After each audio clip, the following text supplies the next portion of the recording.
Hello and welcome to the Financial Markets Insights regular podcast in conversation with, produced by the Realization Group. Today I'm delighted to be joined by Andrew Kaufmann of Time to Give Network, a not-for-profit network that is transforming how the financial services ecosystem and community connect for the benefit of charitable causes. Essentially, Time to Give Network brings together financial services industry members with individuals with an interest to learn from them, but with a twist. These connections are purchased with charitable donations. That was a very high-level summary, but let's go straight over to you, Andrew. Welcome. Tell us about Time to Give Network. Where did it come from and how did you come to establish it? It came from a point of need, really. I spent a good part of my career in business development and sales and just saw the inefficiency in the process of access, the process of getting in front of the people I needed to get in front of, sharing the story that I want to share. It really is all born of that pain point. I think like all good ideas come from, it came from something that really resonated with me and the inefficiencies associated with it and the costs associated with it. So I wanted to come up with a better solution. And one day on a dog walk, I came up with an idea that over time morphed into what is now the Time to Give Network. It helped me in a number of ways. It helped me to address a number of things that I wanted to address. As mentioned, one of them was around access and trying to do my job and do it efficiently. But another one was about legacy, the legacy you leave, right? And I have two children and was thinking about, what you do for a living and what you do outside of work and what you can do to give back. And that was one of the big drivers for why we've built Time to Give Network the way we did. As you mentioned, it is a not-for-profit. Here in the UK, there is a structure called a community interest company, which is a big part of our USP. As a community interest company, we can't pay dividends, so there's no investors getting rich off of this. And also, there's this concept of an asset lock, which means that in our articles of incorporation, there's a charity named. And in the case of dissolution, all assets go to this charity. So nobody's building any equity. Nobody's getting rich off of this. In fact, at the end of the year, any excess revenue that we generate, we donate to charity. So that's a big part of it. When we created Time to Give Network as a community interest company to show that every entity doesn't have to be commercial and that we can do this right and that we can deliver this utility to the world for free.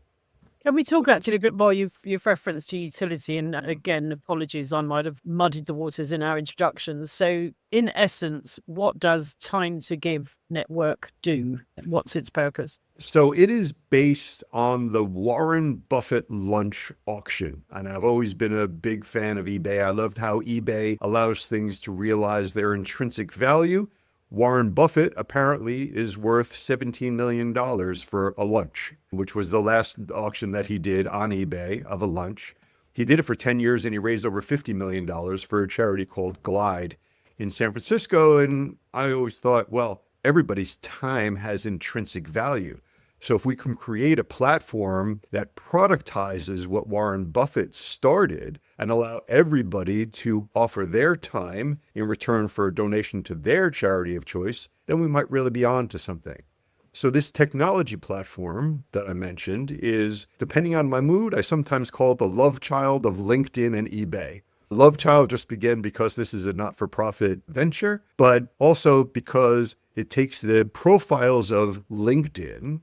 It takes the commercial aspect of eBay where it connects buyers and sellers. But in this case, those who are offering their time in the form of a meeting, that is what the offer is.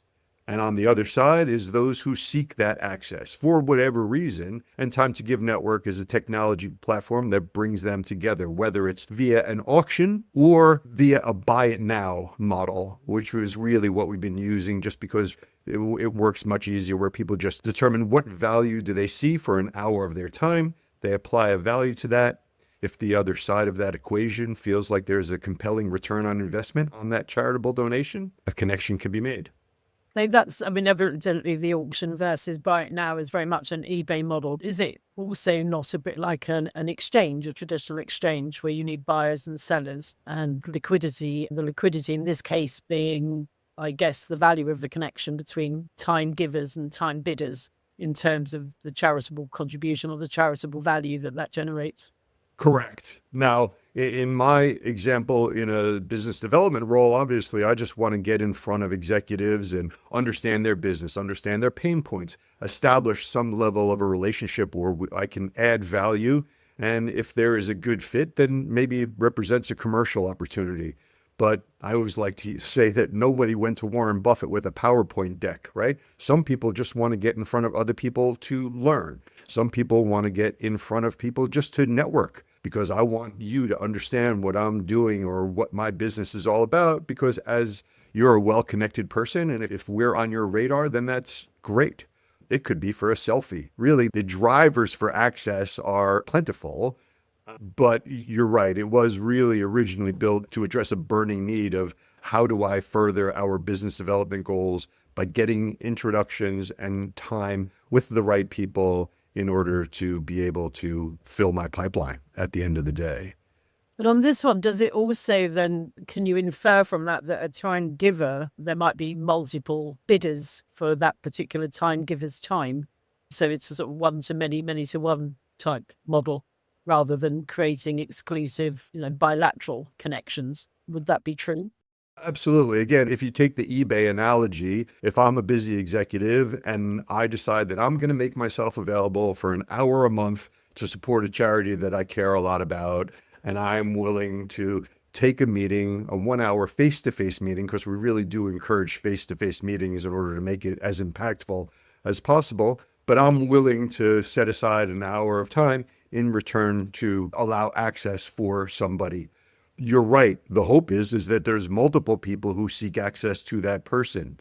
So what we've done on this model, as opposed to the Warren Buffett model, because I never understood how Berkshire Hathaway was okay with Warren Buffett just meeting anybody, and how Warren Buffett himself was just okay with just meeting anybody regardless.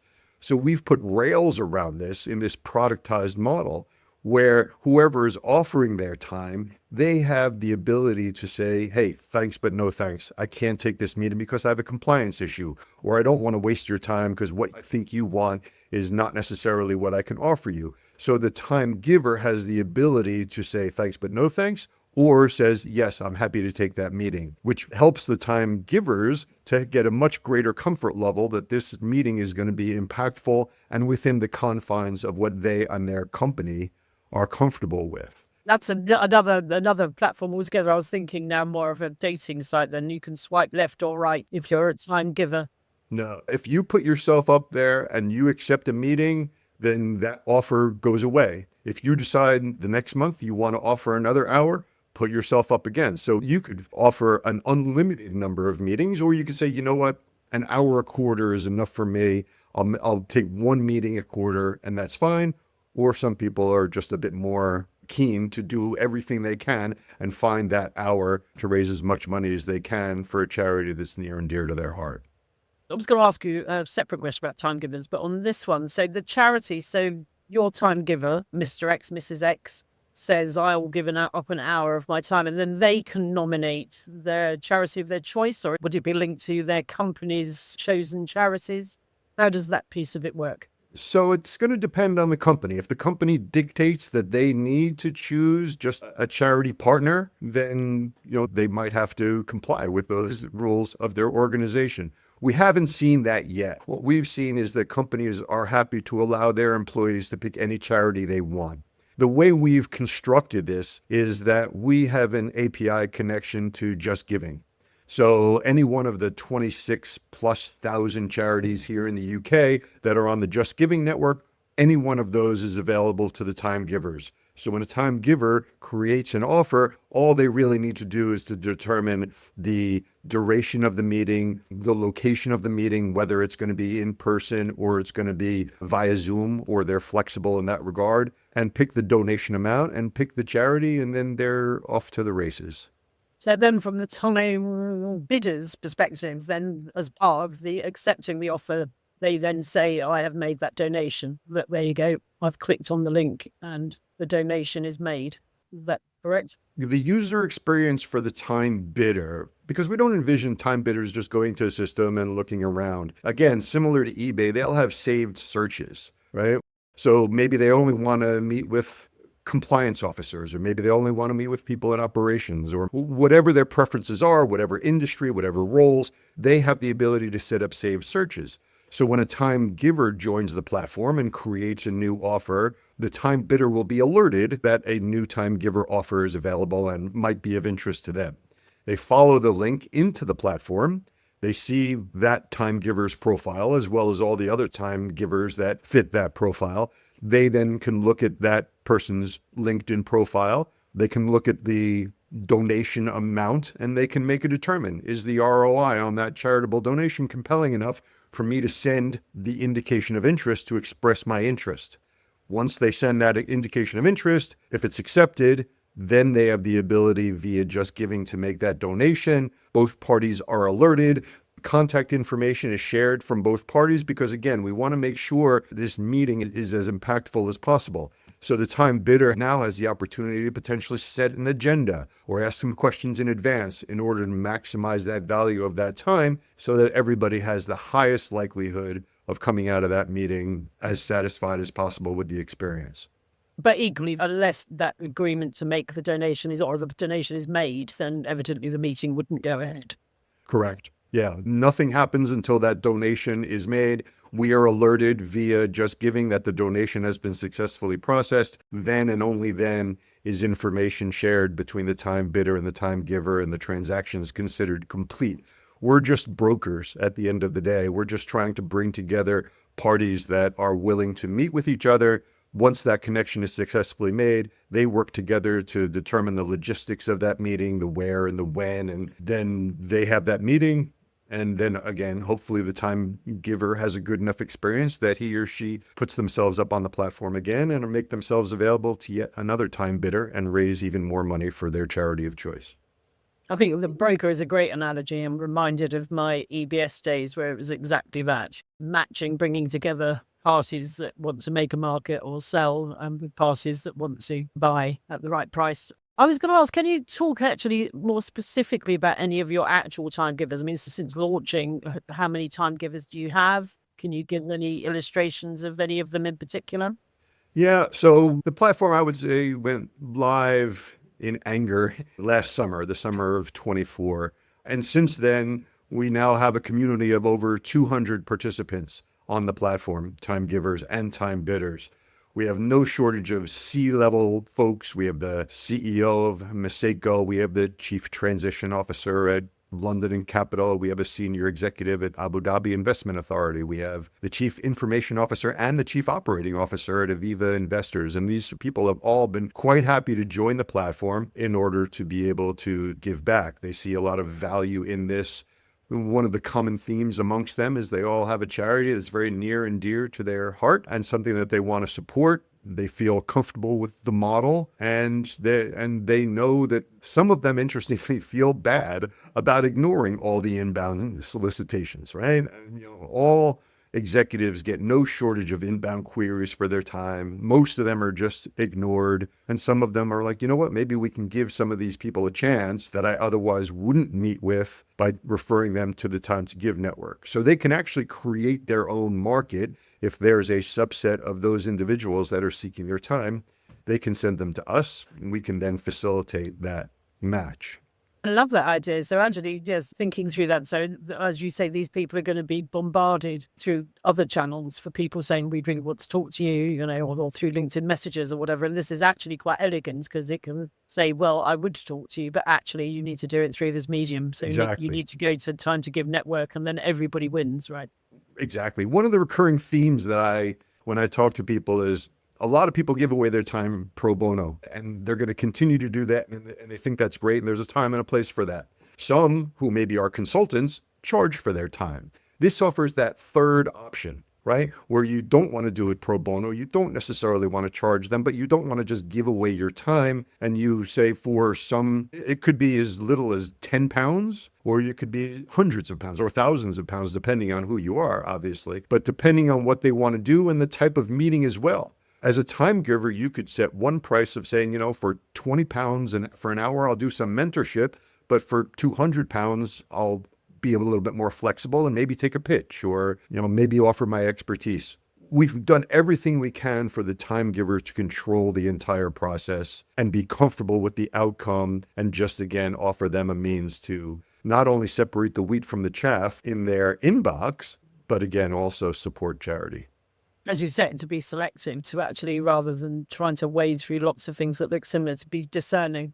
And on the other side, as a time bidder, again, coming from my experience as a salesperson who's sent no shortage of pithy emails and relevant LinkedIn messages and putting people in cadences that they just don't want to be a part of, and frustrating myself and spending a lot of company money in my time, in my salary, going through this exercise, all to just be shouting into the void and not getting a response. For me to get a response from somebody offering their time to me in a timely fashion, right? So now I'm waiting weeks instead of months for that potential meeting. Now I'm potentially meeting in person as opposed to some half-hour Zoom call, but at least I can now make that informed decision. Maybe I could talk to my boss and say, you know what, I've been chasing this person. They're a high value target. I'm able to get in front of this person for X hundreds of pounds. I think it would be really impactful and a great use of our charity budget or our marketing budget, or both really, because you're ticking the marketing budget, the charity budget,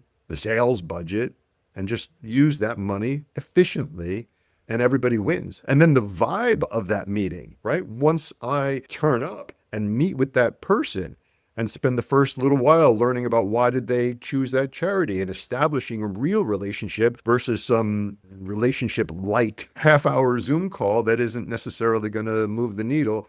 That's of huge value.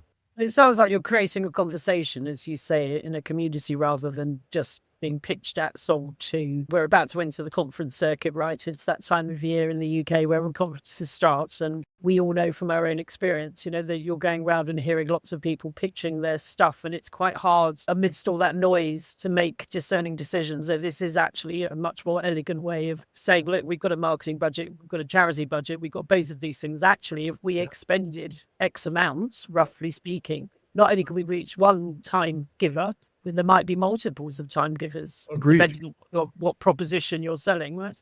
And for us, we've taken it a step further, right? From a time bidder perspective, right? Because a time giver, it's quite clear. They have a bit of time. They want to give back. They have a charity they support. This is something that they can find time to do. And they might even learn something depending on who they pick, because maybe they're meeting with a consultant and there's a two-way information flow. But from a time bidder perspective, the biggest part of the value proposition I think that we offer is that time bidders now have the ability to proactively potentially get those meetings with time givers. When a time bidder signs up to the Time to Give network, we'll ask them, well, who do you want to meet? We might not have all the people that you want to meet, but you know who you want to meet and you know who you haven't been able to get in front of.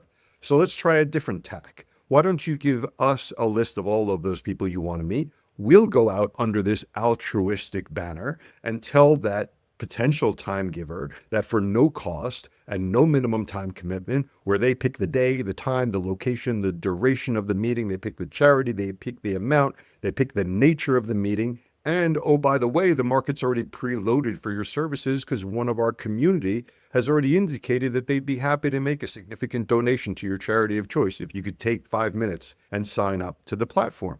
So we've gone out and we've been able to bring in executives on behalf of our time bidder community because, again, everybody's well served.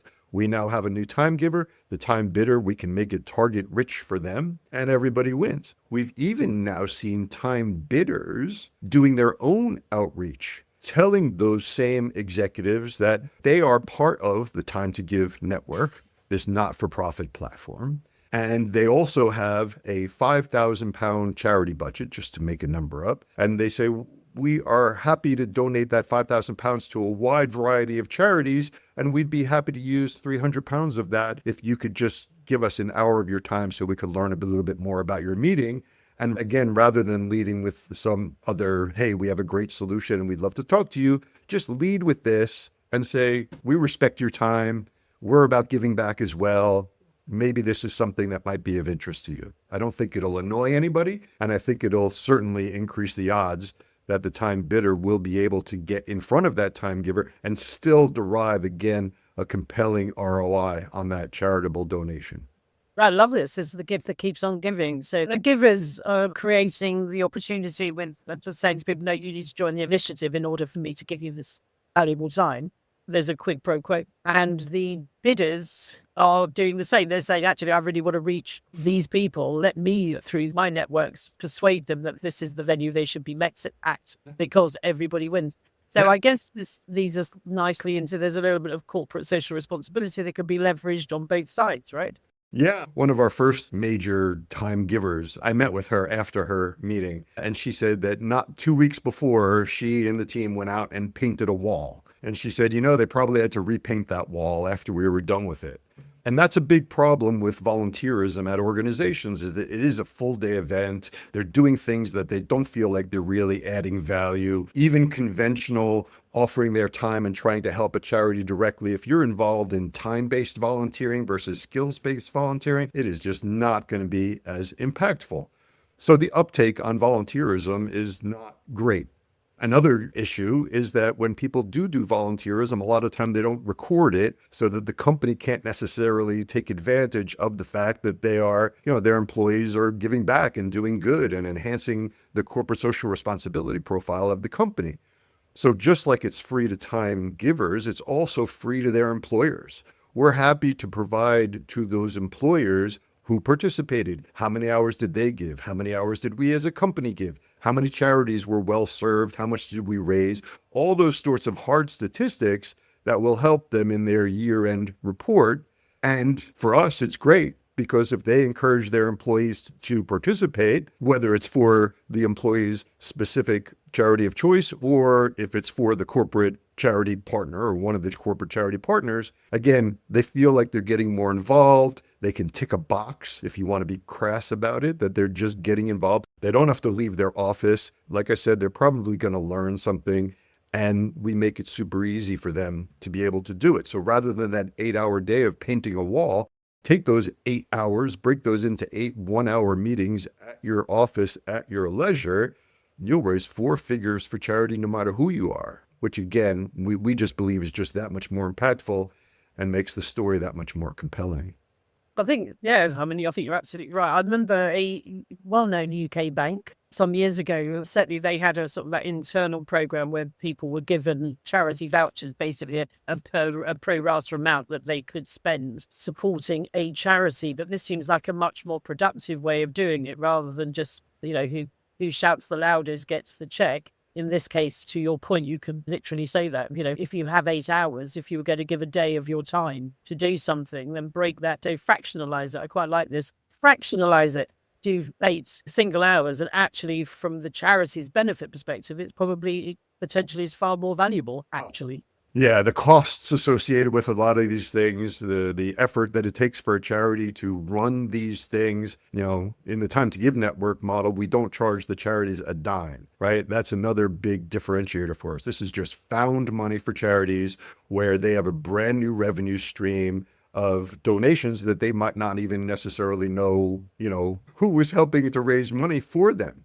Now, where we're hoping to take this even further, because the charities see this as a new means of fundraising, charities have no shortage of in-demand trustees and volunteers, and this gives them another tool to potentially offer their supporters a new way to raise potentially not insignificant amounts of money for the charity without having to reach into their pocket, which might also resonate with them. So yeah, we really feel like it's a win-win-win model, not even including the winner from a CSR perspective, from the time giver's perspective, but also from the time bidder's perspective, because now you're just that much more charitable than you were before. So now your company is donating a lot of money to charity. But again, now, rather than just donating it, you're getting something in return. And as we know, being in this business, people have to be driven to want to participate. This is not an altruistic exercise. People are benefiting. All parties need to benefit or the whole model falls over. But thankfully, we've been able to figure out a way by building in the controls and the messaging and how we've built this that we really do believe that we've cracked the code and that there's no losers. And again, doing this as a not-for-profit where we're just giving this utility to the world. The nicest part about this at the end of the year is that all the charities that raise donations via the platform over the course of the year get a pro rata distribution of Time to Give Network's profits, right? So the charities not only get the money at that time, but they get a bigger piece of the year-end pie. And those numbers could be significant, right? So our commercial model, just to be in the interest of transparency, is, again, it's free for time givers. It's free for the charities. From a time bidder perspective, they pay a seat license in order to gain access to the platform, which the time givers like, that it's not just open to retail and people have a bit of skin in the game. So it's £150 for an annual seat license, again, going to a not-for-profit. And then we also charge a 10% service charge. So if a COO goes for a £300 donation, then that £300 goes to charity. Time to Give Network charges 10%. So the time bidder pays £30 to Time to Give Network. So it's $330 all in to the buyer. But some of those numbers could be chunky because, as we'll talk about in a bit, it's not just about asset management. This model is universal. And some of those 10% fees, depending on who we're able to attract to the platform, could be quite chunky. Very timely. Nice segue. Thanks so much, Andrew. That really is interesting. In our next conversation, part 2, let's talk a bit more about what's next for the Time to Give network, specifically in terms of expanding into new target segments and potential geographies. We'll be back soon.